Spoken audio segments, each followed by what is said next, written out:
சுடியில ஆரி ஒர்க்கா சூப்பரா இருக்கேங்க மேம். யார் போட்டது? நம்ம ஸ்டூடெண்ட் தான், வேற யாரும் போட்டிருப்பாங்க.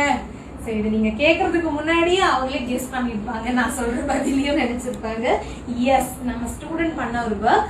பொதுவா நம்ம பிளவுஸ்ல எல்லாம் நிறைய ஆரி ஒர்க் பண்ணோம். பட் இந்த மாதிரி சுடிதார்ல எல்லாம் வந்து ரெடிமேட்ல தான் நம்ம பார்ப்போம். அதுலயும் ஃபினிஷிங் அந்த அளவுக்கு இருக்காது. ரேட்டும் பாத்தீங்கன்னா ரொம்ப காஸ்ட்லியா இருக்கும். பட் நம்மளே ஆரி ஒர்க் கத்துக்கும் போது பாருங்க, ஒரு வேலை அப்படின்னு தெரிஞ்சிருச்சுன்னா அதுல சுடிதார்ல போட்டா என்ன, பட்டுப்பாவடையில போட்டா என்ன, ஏன் சாரியில போட்டா என்ன, எதுல வேணாலும் அந்த ஒர்க்கை நம்ம கிரியேட் பண்ணிக்கலாம். பட் அந்த கிரியேட்டிவிட்டி அப்படிங்கிறது ரொம்ப ரொம்ப முக்கியம். அதே மாதிரி ஃபினிஷிங். ஸோ இதுல இருக்கிற ஃபினிஷிங் பாத்தீங்கன்னா ஃபுல்லா பாத்தீங்கன்னா பீடு, அதுல வந்து நடுவுல அங்கங்க மட்டும் ஒயிட் கலர் பேர்ல் வந்து ஃபிக்ஸ் பண்ணியிருக்காங்க. இந்த கார்னர் சைட்ல மட்டும் இந்த சக்ரா டிசைன், அதுக்குள்ள ஒரு ஸ்டோன். முக்கியமா இது கீழே இருக்கிற அவுட்லைன் ஜர்தோசி லீஃப் டிசைன். இந்த மாதிரி ஜர்தோசியில ஒர்க் பண்ணாலே அதோட லுக்கே ரொம்ப எக்ஸ்ட்ரானரியா இருக்கும். கொஞ்சம் வேலை அதிகம் தான், டைம் கொஞ்சம் ஸ்பெண்ட் பண்ணணும். பட் அதோட ஃபினிஷிங் நல்லா இருக்கும்ல. எனக்கு வந்து இது கஸ்டமருக்குலாம் போட்டு கொடுத்தாங்க அப்படின்னு இது அவங்களுக்காக போட்டிருக்காங்க.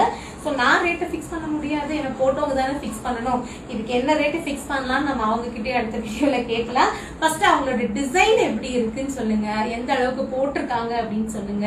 அவங்களை இன்னும் கொஞ்சம் என்கரேஜ் பண்ற மாதிரி இருக்கும்ல. எனக்கு ரொம்ப பிடிச்சிருக்குது.